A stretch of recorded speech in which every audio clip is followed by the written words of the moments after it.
Hi guys! Welcome to my vlog. I'm Krisha May Cabicaldo from ABM Year 1-11-14. So for today's video, gagawa ko ng tutorial about sa profit and loss. So yung topic ko nga is about profit and loss. Profit is a financial gain, especially the difference between the amount earned and the amount spent in buying, operating, or producing something. So, a profit is an amount of money that you gain when you are paid more of something that it costs you to make, get, or do it.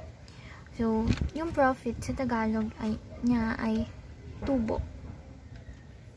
So, ayun. Ang loss naman is an excess of expenses over revenues, either for a single business transaction or in reference to the sum of all transactions for an accounting period. So, a business loss occurs when your business has more expenses than earnings during an accounting period. The loss means that you spent more than the amount of revenue you made. Ano naman yung mga definition of terms na gagamitin natin sa discussion na to? So, yung overhead refers to the ongoing cost to operate a business but excludes the direct cost associated with creating a product or service.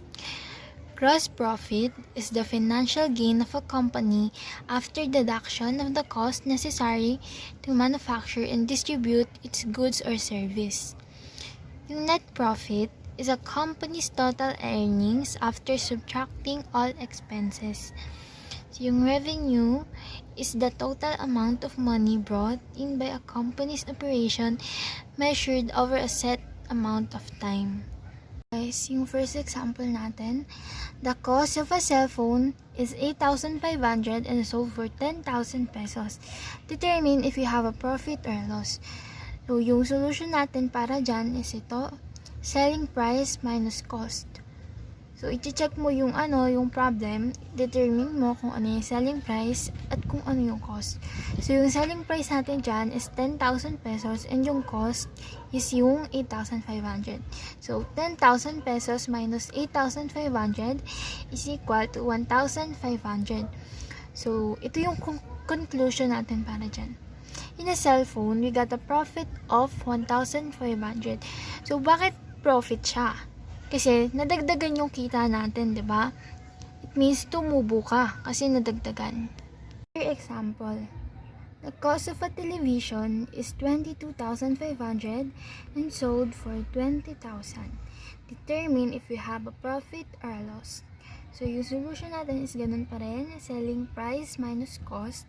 So, yung selling price is 20,000 and yung cost is 22,500. So, 20,000 minus 22,500 is 2,500 pesos.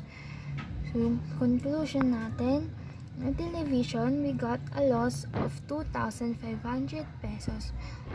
Bakit loss? Kasi, yung original price natin is nabawasan. Ibig sabihin, nalugi tayo ng 2,500. So, ito yung mga gagamitin nating equation para sa solving na gagawin. So, para sa gross profit, kailangan mong i-minus yung sales revenues at COGS.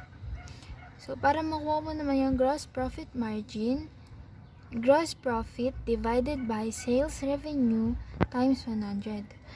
So, para makuha mo naman yung net profit, kailangan mo i-minus yung revenues minus all expenses. At para makuha mo naman yung net profit margin, kailangan mong i-divide yung net profit sa sales revenue times 100.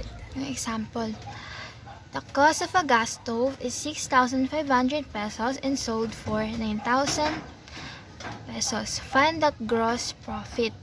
So, yung hinahanap natin is gross profit. So, yung solution para sa gross profit is sales revenues minus COGS.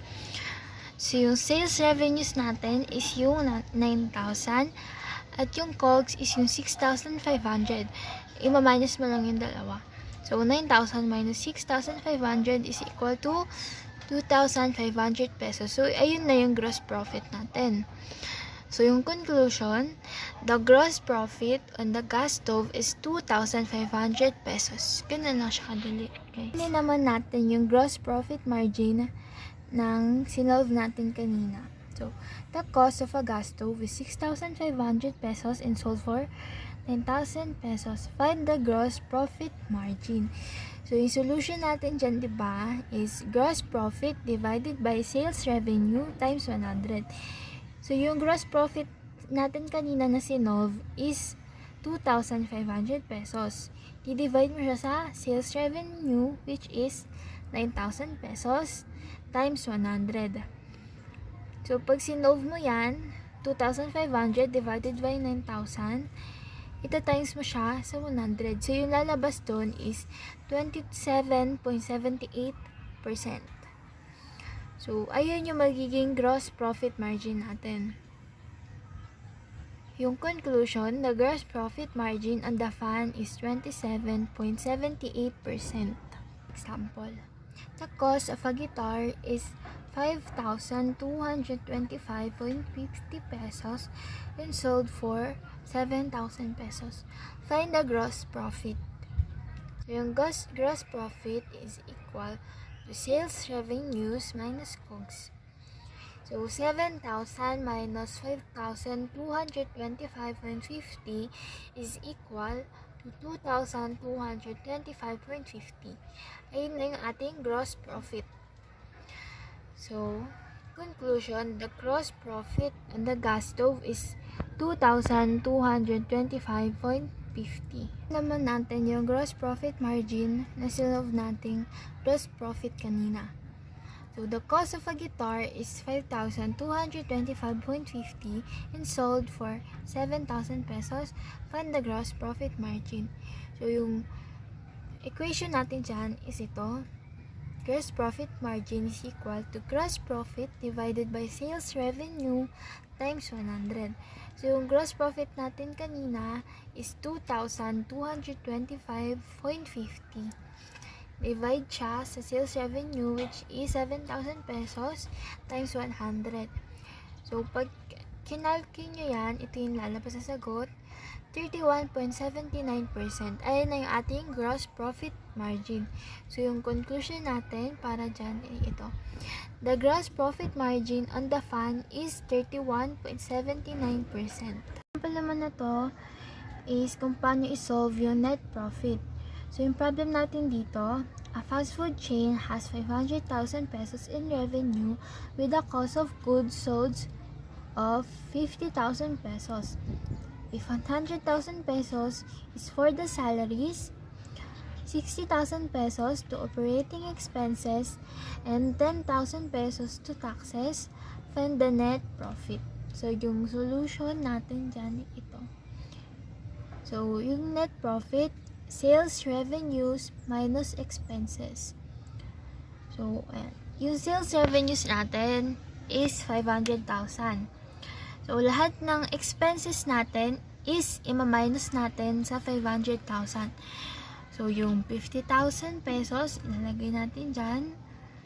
Yung 100,000 pesos na para sa pasahod sa mga empleyado, dyan. Yung para sa operating expenses na 60,000, ima-minus natin. At yung 10,000 na para sa taxes, ima-minus din natin. So, pag minus natin lahat yan sa 500,000 pesos, ito yung magiging sagot, 280,000 pesos. So, ayan yung net profit natin. Conclusion, the net profit of the fast food chain is 280,000 pesos. Kukunin naman natin yung net profit margin na sinolve nating net profit kanina. So, ganun pa rin yung problem. A fast food chain has 500,000 in revenue with a cost of goods sold of 50,000 pesos. If 100,000 pesos is for the salaries, 60,000 pesos to operating expenses, and 10,000 pesos to taxes, find the net profit margin. So, ito yung net profit margin natin. Yung equation niya is net profit divided by sales revenue times 100. O, ayan. Yung net profit natin kanina, di ba, is 280,000 pesos. I-divide natin siya sa ating sales revenue, which is 500,000 pesos times 100. So, kapag kinalki natin is 56% yung lalabas na sagot at ayun na yung ating magiging net profit margin. Conclusion natin, the net profit margin of the fast food chain is 56%. Thank you for watching my vlog, guys. Sana may natutunan kayo sa maiksing discussion ko. So, hindi naman ganun kadaling aralin yung math, lalo na kung willing ka talagang matuto at kung iniintindi mo talaga ng mabuti. Sana aware tayo kung gaano ka-importante yung mathematics sa pang-araw-araw na buhay natin. So, sabi nga ni Shakantula Devi, without mathematics, there's nothing you can do. Everything around you is mathematics. Everything around you is numbers.